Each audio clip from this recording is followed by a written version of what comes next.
নমস্কার। এই বিভিন্ন দুর্নীতির কথা যত বলছি তত মানুষের ফোন পাচ্ছি, তারা বলছেন যে দাদা বিশ্ববিদ্যালয় নিয়ে তো বলছেন, তো একবার স্বাস্থ্যটা নিয়ে বলুন।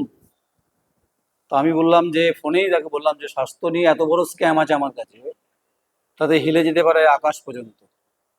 এটা তো একবার এক রাউন্ড 2026 জানুয়ারি মাসে, সম্ভবত 24 জানুয়ারি দিয়েছিলাম। জোরে সে ঝটকা ধীরে সে লাগে, মেরেন্ডা বিজ্ঞাপনে ছিল।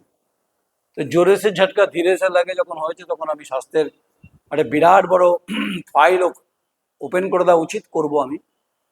তার মধ্যে অনেকে ফোন টোন এসছে, গায়ে লেগেছে কারো হয়তো। স্বাস্থ্য ব্যবস্থাকে গিলে খেয়েছে কতগুলো রাঘব বোয়াল, এগুলো নিয়ে একদিন হবে। সেদিন যেটা হবে সেটা কেউ অন্তত, যদি শাসক দল, বিরোধী দল, বামপন্থীরা মনে করে আমাকে আটকাবে, দম থাকলে আটকে দেখাবে আমাকে। সেদিন খোলা আকাশের নিচে বুঝিয়ে দেবো যে গণতন্ত্রের ফোর্থ পিলারের ভূমিকা কি হতে পারে। এটা খোলা চেতাবনী রইল আমার। বিশেষ করে মেডিকেল স্ক্যাম, এটা যদি ওপেন করবো, সেদিন পাগলা ঘোড়ার মতো ছুটে বেড়াবে। যাই হোক, যে ভদ্রলোক আমাকে ফোন করেছিলেন তাকে আমি সম্মান দিয়ে বলছি, আপনি বলেছেন যে দাদা পৌরসভার দুর্নীতিটা ওপেন হচ্ছে না কেন। অনেকবার বলেছি, আসলে নির্লজ্জ বেহায়া কানকাটা যদি এখানকার চেয়ারম্যান হয়, তাহলে আমার তো কিছু করার নেই।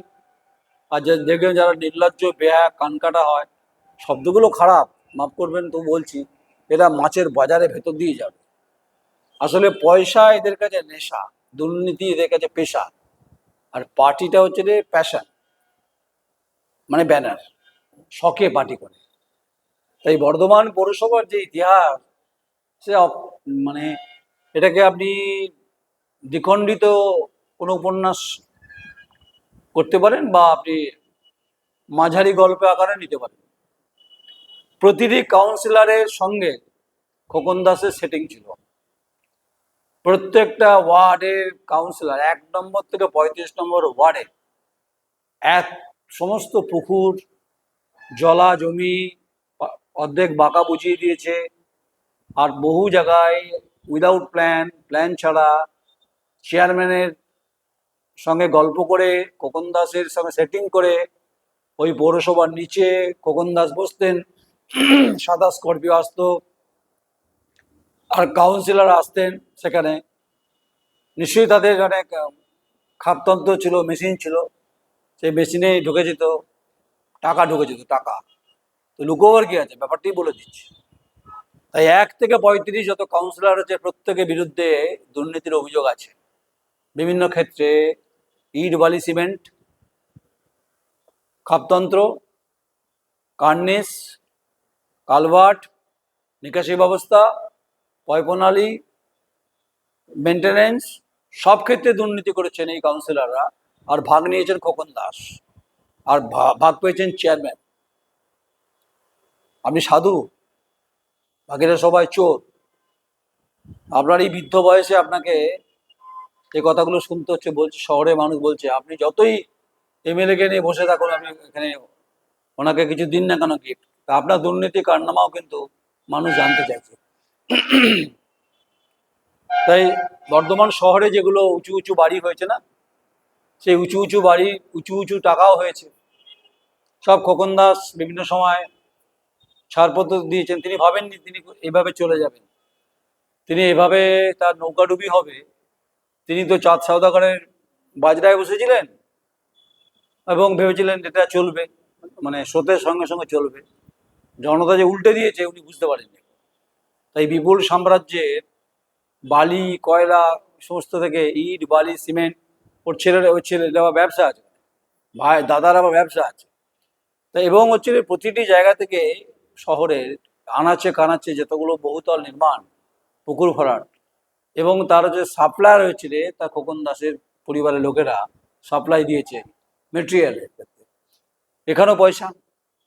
এবং অমৃত প্রকল্পের টাকা, যেটা কেন্দ্রীয় সরকারের, তার ঘাপলা হয়েছে। এখনো জল আসেনি। মাঝখানে রাস্তা খুঁড়ে ডিভাইডার হয়েছে, তার জন্য যে নগর উন্নয়নের যে টাকা এসেছিল, সেটারও কাটমানি হয়েছে। তাহলে পৌরসভার যারা অফিসার আছে, ফিনান্স ডিপার্টমেন্ট, কি ঘুমাচ্ছেন? এবং এই কথাটা জানি না কেন এখানকার বিজেপি, ভারতীয় জনতা পার্টির নেতৃত্ব এবং হচ্ছে যে আমার ম্যাডাম আপনার কাছে অনুরোধ, মৌমিতা বিশ্বাস মিশ্রা, আপনি যেহেতু আপনি শিল্প দপ্তরের প্রতিমন্ত্রী এবং তার সঙ্গে আপনার সায়েন্স অ্যান্ড টেকনোলজি রয়েছে, আপনি কেন এটা জোর দিচ্ছেন না যে বর্ধমান পৌরসভার দুর্নীতির শ্বেতপত্রটা প্রকাশ করতে বলুন? আপনি দেখবেন যে এখান থেকে কিভাবে দুর্নীতি কিলবিল কিলবিল করে পোকার মতো বেরোতে শুরু করবে। আপনি জানেন কিনা জানি না যে বহু স্টাফ, তাদের বেতন হয়নি, নিয়মিত বেতন হয় না, বামেদের রেখে যাওয়া ফান্ড সে টাকাটা লুট হয়ে গেছে, হিসেব নেই। দিশারি বলে একটা সংস্থা আছে দেখবি সদরঘাটে, ওটা ইরিগেশনের জায়গায়, ওটা পৌরসভা ভাড়া নেয় না ভাড়া দেয়, কোনো গল্প আছে। এবং হচ্ছে যে যারা গ্রিন ভলেন্টিয়ার্স, তারা আমাকে লিখেছে যে তারা বেতন পায়নি এখন অব্দি। যারা পেনশনভোগী তাদের অবস্থা আরো যন্ত্রণাদায়ক, কেউ অসুস্থ, কেউ দিনান্তে বান্তা ফুরোয়, কিভাবে জীবনযাপন করবে। অথচ এসি ঘরে, শীততাপ নিয়ন্ত্রিত ঘরে চেয়ারম্যান পরেশচন্দ্র সরকার আপনি এখনো আছেন আপনি। আর আপনার কাউন্সিলররা পালিয়ে গেছে, তার মধ্যে একজন পদত্যাগ করেছে। আর আপনার প্রাক্তন বিধায়ক হেফাজতে রয়েছে, দুর্নীতির পরিপ্রেক্ষিতে, পোস্টাল ভায়োলেন্সের পরিপ্রেক্ষিতে, আরো নানান ইস্যুতে। তাই দুর্নীতি যদি ঝাঁপি ওপেন করতে হয়, আপনাকে দিয়ে শুরু করা উচিত। আপনার ওয়ার্ডে কতগুলো পুকুর ছিল, আমি ব্যক্তিগত আক্রমণ আপনাকে করিনি। আপনার সহধর্মিনীর নামে আপনি কি করেছেন? ওই পার্ক টার্ক করেছেন তাকে। আপনি বিভিন্ন ইলিগাল কনস্ট্রাকশনকে কতবার রুকেছেন। আপনার কিছু দাবাদাবি দেখেছি, শহরে পুকুর টুকুর ভরাটে দাবাদাবি দেখেছি, তারপর চুপে গেছে। এক ভদ্রলোক তো মরেই গেল, একটা 6 তলা বিল্ডিং করেছিল, 1 তলা ভেঙে চুপ করে সেটাই বসে গেলেন, একদম সেটে গেলেন। রিজেন্ট ক্রাউন নিয়ে 2021 সাল থেকে আমি বলে আসছিলাম, লিজ প্রপার্টি লোন কি করে হয়েছে, এবং হচ্ছে যে যে মল, তার অনুমোদন আছে কিনা, অনুমোদন থাকলে কি পরিস্থিতি, এবং তার যে গরম হাওয়াতে যেভাবে হিট করছে আবাসিকদের, তা নিয়ে অভিযোগ আছে। আপনি পৌরসভার চেয়ারম্যান, আপনাকে এরা অভিযোগ করেছে, লাভ হয়নি কিছু। প্রত্যেকটি কাউন্সিলর হচ্ছে ওখানে সমস্ত এই বিভিন্ন বড় বড় যে সমস্ত হাই রাইজ বিল্ডিং গুলো আকাশকে ছুঁয়ে ফেলেছে বর্তমানে, প্রত্যেকটি কাউন্সিলর হচ্ছে এর মধ্যে ইনভলভমেন্ট আছে। কারণ হচ্ছে যে কাউন্সিলরদেরকে সন্তুষ্ট না করে, বাটায় নকুলদানা না দিলে একটা ইটও পড়বে না। আর চেয়ারম্যানকে যদি খুশি করতে না পারা যায়, একটা পুকুরও ভরাট হবে না। চেয়ারম্যান সাহেব, আপনি হিসেব দিতে পারবেন বর্ধমান শহরে যে সমস্ত পরীক্ষা পুকুর, পুকুর তো আমাদের ফুসফুস জলাশয়গুলো, আজকে সেগুলো বুঝে গেল কেন? কি অদ্ভুত কারণে যে ওয়াটার বডিগুলোকে বুঝিয়ে দেওয়া হলো কিছু স্বার্থের কারণে, অর্থনৈতিক কারণে। তাই আপনি নির্দোষ, বাকিরা দোষী। যে অন্যায় করে, যে অন্যায় সয়, তব ঘৃণা দিন সমদয়। আপনাকেও এই পরন্ত বয়সে অনেক কথা শুনতে হচ্ছে। বাকি সাংবাদিকরা কি করছে আমি বলতে পারবো না, কিচ্ছু যায় আসে না। আমি কাউকে আক্রমণও করব না, কিন্তু এই শহর বর্ধমান পৌরসভার যে ইতিহাস, সেই ইতিহাস ক্রমাগত কলঙ্কিত হলো 2013 সাল থেকে। একতরফা ভোট করেছেন আপনারা, বামপন্থীদের আপনারা ভোট করতে দেননি। এবার আপনি দেখুন, আপনার তৃণমূল কংগ্রেস অলরেডি ভেঙে গেছে, এমপি এমএলএরা নেই, এই কাউন্সিলররা এলো বলে, সব দলে দলে পদত্যাগ করলো বলে, তখন তো অটোমেটিক বডি পড়ে যাবে। আর শুনুন, যারাই আসুক, যারাই করুক, বামপন্থীরাও থাকুক বা যেই থাক, ভোট যদি হয় তখন দেখা যাবে। কিন্তু বর্ধমান পৌরসভা যে 2013 থেকে যে 26, 13 বছরের আর্থিক দুর্নীতির ফাইল যদি ওপেন শাসক দল না করে, তাহলে ধরে নেব যে আপনারা দুর্নীতিকে প্রশ্রয় দিলেন। আমার যতদূর মনে হয় আপনারা দুর্নীতিকে প্রশ্রয় দেবেন না, কারণ আপনাদের মুখ্যমন্ত্রী শুভেন্দু অধিকারী জিরো টলারেন্স নীতিতে বিশ্বাস করেন, যা প্রধানমন্ত্রীও করেন। আমার আশা অন্তত মৌমিতা বিশ্বাস মিশ্রার কাছে যে আপনিও অন্তত যেহেতু মন্ত্রী হয়েছেন, যে বর্ধমান পৌরসভার দুর্নীতিকে আপনি বরদাস্ত করবেন না। এবং এর আপনি ওই ওতের সময় বলেছিলেন, যাহা বলিব সত্য বলিব, সত্য ছাড়া মিথ্যা বলিব না। আমি সংবিধানের প্রতি শপথ রেখে হাত রেখে বলছি, এইসব কথাগুলো যখন বলেছেন তাহলে আপনাকে এটা পালন করতে হবে। গোটা শহরের যে টোটো বেআইনিভাবে ঢুকে পড়েছে, শহরকে কনজাস্টেড করে দিয়েছে, এটার জন্য তার রুট লাইন কি হতে পারে? কিছু কথা শুনতে পাচ্ছি বর্তমান শহরে নাকি তিনকোনিয়া বাস স্ট্যান্ডে আবার নতুন করে বাস চালানোর কথা হচ্ছে। সেখানে আবার কথা হচ্ছে যে টাউন সার্ভিস আর দক্ষিণ দামোদরে বাস নিয়ে কনফ্লিক্ট আছে বিচারপতি রাজশেখর মান্তার এজলাসে, সেটার জটকে ছাড়াবে। দক্ষিণ দামোদরে, বাঁকুড়া, মেদিনীপুরে বাস যদি শহরে না ঢোকে, ব্যবসা বাণিজ্য শেষ। মাননীয় মুখ্যমন্ত্রী আপনাকে বলছি, শুভেন্দু অধিকারী মহোদয়, যে বর্ধমান যে প্রাণবন্ত শহর, আজকে শহরে হাই রাইজ বিল্ডিং ইললিগাল ভাবে হয়েছে, তাতে আকাশ দেখা যাচ্ছে না, এবং হোর্ডিং থেকে যে আয় হয় তার হিসেব পাওয়া যাচ্ছে না, এবং বেনামে স্বনামে যে সম্পত্তি এবং হচ্ছে যে হিসেব তদন্ত করলে পরিষ্কার হবে। প্রত্যেকটি কাউন্সিলর হচ্ছে যে এর মধ্যে ইনভলভমেন্ট আছে, ইঞ্চি ফুটে স্কোয়ারে মিটারে টাকা নিয়েছে তারা, ওন ফান্ডে খালি করে দিয়েছে।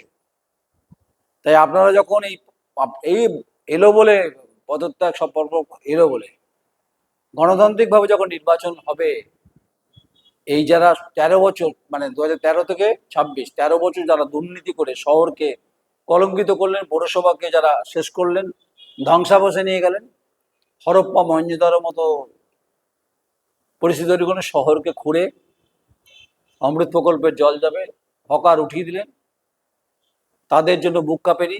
ভেন্ডিং নন ভেন্ডিং আইনটা মানেন, জানেন আইনটা, জানার চেষ্টা করেননি। যে দর্শক আমায় ফোন করেছিলেন, আপনার মনে হয় আপনি কিছুটা সন্তুষ্ট হলে, বুকের জ্বালা আপনার মিটল। আমি একটার পর একটা বলতে পারি যে কোন কোন ওয়ার্ডে কত পুকুর ভরা রয়েছে।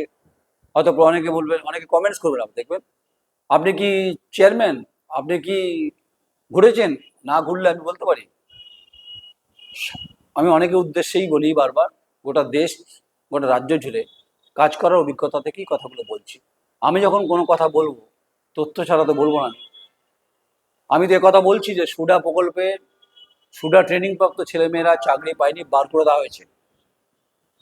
যে 35টি প্রাথমিক স্বাস্থ্যকেন্দ্র তৈরি করার পর যাদের চাকরি করার জন্য যে সুডা ট্রেনিং তাদেরকে দেওয়া না হয়নি, কিছু অফিসার এবং খোকন দাস এবং চেয়ারম্যান হতে দেয়নি। তাদের চোখের জল আজও কিন্তু শুকিয়ে যায়নি। আমি এই সংবাদটা করেছিলাম। বর্ধমান টাউন হলকে সলিড ওয়েস্ট ম্যানেজমেন্টের টাকায় 3 কোটি সামথিং টাকা, যেটা কমিউনিটি হল করার কথা, সে টাকা দিয়ে ছেড়ে রিনোভেশন করেছে, মানে কারুকার্য করেছেন, রং চং করেছেন, হোম থিয়েটার বানিয়েছেন। আমি উন্নয়নের বিরুদ্ধে নই, কিন্তু হেরিটেজ বিল্ডিংকে নষ্ট করা হয়েছে, যেখানে পণ্ডিত নেহেরু, নেতাজি সুভাষচন্দ্র বোস, সিআর দাস, কাজী নজরুল ইসলাম তারা এসেছিলেন। সেই টাউন হলকে একদম সুসজ্জিত হোম থিয়েটারের মতো লাগছে, মানে ভাববেন না। ভেতরে যে হাড় পাথরগুলো, তারা তো কথা বলতে পারে না, তারা পাথর, ইট কাঠ পাথর, সেগুলো ক্ষতিগ্রস্ত করে রং পোচ দিয়ে ঐতিহ্যকে ঢেকে ফেলেছেন। এর জবাব তো আপনার পরেশচন্দ্র সরকার চেয়ারম্যান আপনাকে দিতেই হবে, যে সলিড ওয়েস্ট ম্যানেজমেন্টের টাকা আপনি খরচা কেন করেছেন? এটা কেন্দ্রের প্রকল্পের টাকা।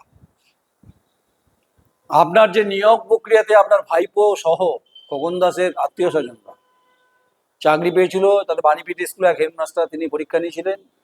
আবার বলছি, রিপিট করছি, তদন্তের ইডি একটা প্রসেস এগিয়ে চুপ করে গেছিল। তার কি হলো? অমৃত প্রকল্পের যেটা অনেক গল্প শোনালেন, সেই টাকার হিসেব কোথায়? মানুষ জানতে চাইছে। আপনার ডিপার্টমেন্টের টাকা মহারাষ্ট্রে কি করে গেল? ক্লোন কি করে হলো? কেন মহারাষ্ট্রে পুলিশ এলো? আর আপনারা চিরকুটে চাকরি ভরিয়ে দিয়েছেন, বেতন দিতে পারছেন না, সময় মতো পেনশন পাওয়া যাচ্ছে না, গ্রিন ভলেন্টিয়াররা পয়সা পাচ্ছেন না, আর আপনারা এই শীততাপ নিয়ন্ত্রিত ঘরে আরামে রয়েছেন, একদিকে বাইরে ডিম ছোড়া হচ্ছে, সে জাহাঙ্গীর থেকে শুরু করে একদম আকবর পর্যন্ত কেউ বাদ যাচ্ছে না। ডিম, এখন ডিমের দাম বেড়ে গেছে। ডিম এতটাই হয়েছে যে এখন আর লোকে আমলেট করে খাচ্ছে না, বলছে যে না আমলেট করে খাবো না, ওই দুর্নীতিগ্রস্তদের মেরে শান্তি, মানে ডিমগুলো মেরে, মানে ডিমের সার্থকতা বুঝিয়ে দিচ্ছে। বর্ধমানে ডিম কালচারটা দেখছি না, কিন্তু অন্যান্য জায়গায় একদম গুছিয়ে ডিম ছড়া হচ্ছে। শুভসাচী দত্তকে বাদ নেই, সব দেখছিলাম। আর তাদের বাড়ি থেকে ত্রাণের লুটের মাল সামান তাজাদ ভর্তি ভর্তি বেরোচ্ছে। বলছিলাম না, পেশা হচ্ছে তৃণমূল, মানে প্যাশন, পেশা। ব্যবসা হচ্ছে দুর্নীতি। আর এই করে কমে খাওয়ার আছে রাস্তা তৈরি করছে এক একটা প্রতিষ্ঠান। এই হচ্ছে বর্ধমান পৌরসভার বর্তমান অবস্থান। তাই যত ঘুরবেন তত দেখবেন সভ্যতার কোনো নিদর্শন আপনারা খুঁজে পাবেন না। আবার পাইলেও পাইতে পারেন, যেহেতু রাজার শহর, মাটির তলায় কি আছে বোঝা মুশকিল, কিন্তু মাটি ভেদ করে দেওয়া হয়েছে।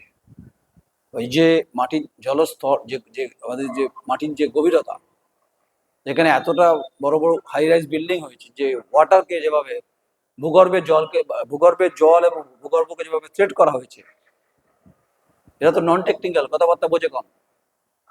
এই শহরে আপনি তাকাতে পারবেন না, উল্লাস থেকে শুরু করে একদম নবাবার পর্যন্ত হাই রাইজ বিল্ডিং, ঘিঞ্জি জায়গা, কনজাস্টেড, এক দমকল যেতে পারবে না। Should be responsible Khokan Das এবং শুড বি রেসপন্সিবল হচ্ছে chairman Pareshchandra Sarkar, should be responsible all are councillor, 1 number থেকে 35 নম্বর পর্যন্ত। এদের প্রত্যেককে বলছি না ডিম ছুটতে, বলছি ডিম আমি তো ছুটতে বলতে পারি না, ডিম ছুটছে জনগণ। প্রত্যেককে তদন্তের আওতায় এনে রাজ্যের মুখ্যমন্ত্রীর কাছে সাংবাদিক হিসাবে আবেদন, তদন্ত করান। বহু মানুষের চোখের জল এই বর্ধমান পৌরসভায় রয়েছে, তারা পেনশন না পেয়ে ফিরে যাচ্ছেন। এখানে প্ল্যানিং সেকশনে কাজ হচ্ছে না, প্ল্যানের ক্ষেত্রে দুর্নীতি আছে। প্রত্যেকটা ডিপার্টমেন্টে খাপতন্ত্র মেশিন বসিয়ে রেখেছিলেন খোকন দাস। আর সাধু সাজ্জেন বর্তমানের যিনি বর্তমান চেয়ারম্যান, আপনার বয়সের সঙ্গে সঙ্গে আপনাকে তো দেখে বোঝা যায়নি যে আপনার ভেতরে আরেকটা রূপ আছে। আজ বাধ্য হলাম, রোজই বলছি আপনার সম্পর্কে, আপনার প্রতি আপনার চেয়ারকে আমি সম্মান করছি, কিন্তু যে দুর্নীতি আপনি ঢাকা দিয়ে গেলেন, আপনি বলেন খোকন দাস করতে দেয় না, আপনি জানতেন না? সব জানতেন। নগর উন্নয়নের টাকাটা কোথায় গেল তারও হিসেব দিতে হবে, একথা বলছেন সাধারণ মানুষ যারা কর দেন। যখন ট্যাক্স নিতে যান, ট্যাক্সের একটা গন্ডগোল আছে, ট্যাক্সের একটা গল্প বলে দিই আপনাকে। সাধারণ মানুষের জন্য একটা করের যে কাঠামো আছে, আর যারা বিত্তশালী আছে তাদের একটা করের কাঠামো তৈরি করে খাপতন্ত্র বানিয়ে রেখেছে। এবং হচ্ছে হকার্স মার্কেট, বর্ধমানে যে কোট চত্বরে বহু দোকানদারদের দোকান রয়েছে, কাউন্টার আর বিসি রোডের দোকান আছে। এগুলো হয়েছে 15 বছর ধরে। ভোটের ক্ষেত্রে দ্বিচারিতা হয়েছে, ভোট করতে দেয়নি, বিরোধীদের আসতে দেয়নি। শপিং মল, বিভিন্ন মল তৈরি করে বড় বাজার বিসি রোডকে কানা করে দিয়েছেন। দক্ষিণ আমাদের বাসকে ঢুকতে দিচ্ছে না, কারো উদ্যোগ নেই, শুধু মাল কামিয়ে গেছে। এগুলো বললেই দোষ। তো সামান্য বললাম, tax department, planning section, plan department, estimate, সমস্ত এবং হচ্ছে এমপ্লয়মেন্ট, সমস্ত ডিপার্টমেন্টের কাগজপত্র আমি নয়ন রায় দায়িত্ব নিয়ে বলছি, আমার কাছে যা আছে তাতে কিন্তু একটা এসএলবি রকেট হয়ে যেতে পারে, উৎক্ষেপণ হয়ে যেতে পারে। সময়ের অপেক্ষা, শুধু আপনারা সঙ্গে থাকুন। দুর্নীতির ক্ষেত্রে যদি লড়াইয়ে শেষ অবধি যেতে হয়, দেখুন একটা কথা বারবার বলি বা বলার চেষ্টা করি, আমার অনেক বন্ধু বান্ধব আছে যারা দেশে বিদেশে প্রতিষ্ঠিত। আমি মাটিতেই, আমার নিজের মাতৃভূমিতে আছি, কারণ আমারও বহু জায়গায় কর্মজীবন অভিজ্ঞতা আছে। আপনারা যতই অসম্মান আমাকে করুন বা অনভিজ্ঞ বলার চেষ্টা করুন, অভিজ্ঞতা কম বলার চেষ্টা করুন, আমি কবে সাংবাদিক হলাম প্রশ্ন করেন, আমি এ মুখে দলদাস, সব কিছুর ঊর্ধ্বে বলি। আপনারা আমাকে অসম্মান করুন, কিন্তু ফেলে আসা অভিজ্ঞতাকে অসম্মান করবেন না। আমি বহু ঘটনা বহু বর্ণময় ঘটনা আমি সাক্ষী। দুর্নীতির ক্ষেত্রে আমার কেরিয়ারের ম্যাক্সিমাম অংশটা কিন্তু দুর্নীতির বিরুদ্ধে লড়াইয়ে কেটেছে।